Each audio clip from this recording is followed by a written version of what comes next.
Found out the hard way that links put into a YouTube short will not function. So for those of you that tried to go and follow the link for the GoFundMe that I set up for my the infection in my jaw and in my right eye, I apologize. If you still feel like contributing, close to the goal, but well, we're about 70% towards the goal, and that's amazing. And I am deeply, deeply grateful for the people that are helping support me.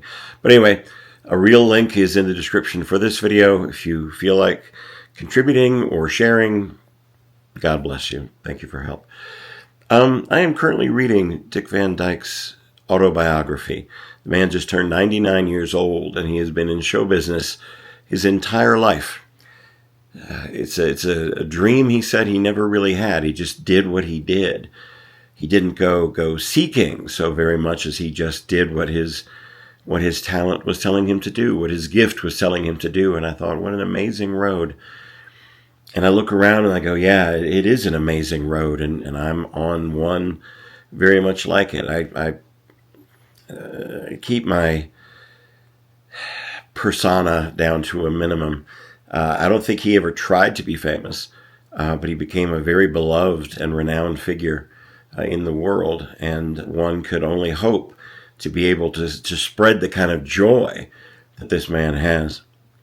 One of the things I saw inside was the idea that if the whole world is digging for gold, and they kind of are, you should be the guy selling the shovels.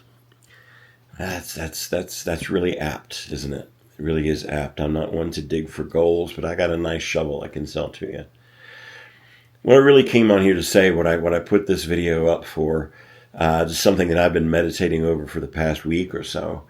A quote that I read in a book that said simply, "Those that would be the light must suffer the burning." If you want to be an inspiration to others, you're going to struggle. You're going to have your own days that you don't want to get up and do a thing. The gift asks and then cries and then demands that it be used. And it has been my privilege to use it. To be a light to the world, one must suffer the burning. You must suffer the lies that other people will tell about you. You must suffer the theft of your own material. You must suffer the misunderstanding of the people that love you, that cannot quite understand what drives you to do the thing that you do.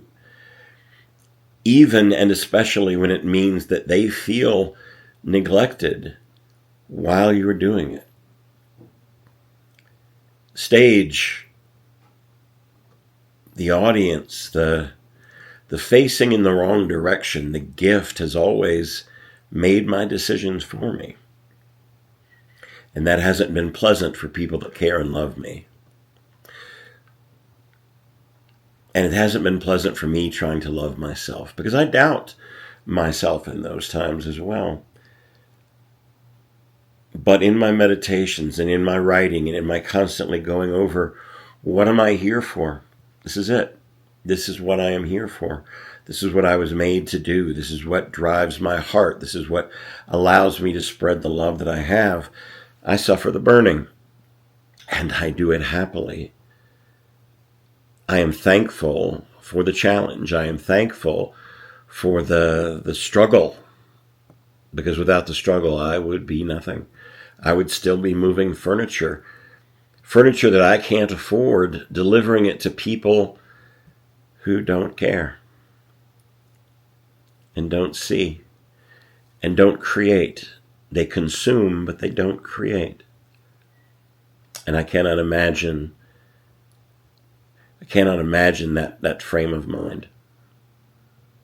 Yeah, that's what I had to say. About 3 inches of snow on the ground outside right now, here in beautiful Estes Park, Colorado. Preparing for a week of seance shows, still running Wednesday through Sunday, year-round.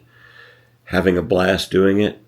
I just fixed my website. It's been wonky for a number of months, so I actually took some hours and I sat down and I put it together. And themagicartist.com if you want to check it out. It's going to be a spot for blog posts and other such things, as that, just an online diary kind of a thing. It ain't terribly fancy. In fact, for some people, it might be a little jarring. I don't know. My choice of colors, my choice of what I think is aesthetically pleasing is not based on what's going to bring me the most traffic. It's based on what I like to look at when I pull it up myself. Because I got to look at it more than you do. I hope you enjoy my humor. I hope you enjoy my magic. Going to be more of that on this channel, by the way. Found some old recordings of some old sets that I did, and I'd like to share those with you. There's going to be very, very soon. There's going to be a members-only portion for this channel where I'm going to talk about public speaking and the marketing of magic and the way to develop character and the way to write a story, the things that I was inherently good at but learned more as I went along, learned some secrets, learned some very interesting ways of coming up with good stories and the way to present them. And I want to share that as well. Anyway, these are things for the murky future, probably not too much farther off from here. I just wanted to say thank you again for the support you've offered me. And I don't remember if I mentioned it before, but there'll be a link in the description of this video to help me cover with the insurance all the things that are going on with my face. And appreciate it. Thanks for even listening for it. Do something. Even when it's the most troubling, even when you're exhausted and the thing isn't coming, put some crayons on some paper, like you used to. Mix up some watercolors, get a cheap watercolor set and a little brush, and just see what flows out of it, even if it's just putting your anger out of you and onto the canvas. Sometimes that's really worthwhile. Learn a card trick, make somebody laugh. Take the hatred that they're trying to feed you and use it as your fuel to spread love. Yeah, this is my advice. After the new year, going to be back in the underground again every Sunday night doing the bookends show, the Hannibal magic show. And then Wednesday through Sunday, 13, a seance experience exclusively at the Stanley Hotel. A show that I've become very, very proud of, and I keep polishing.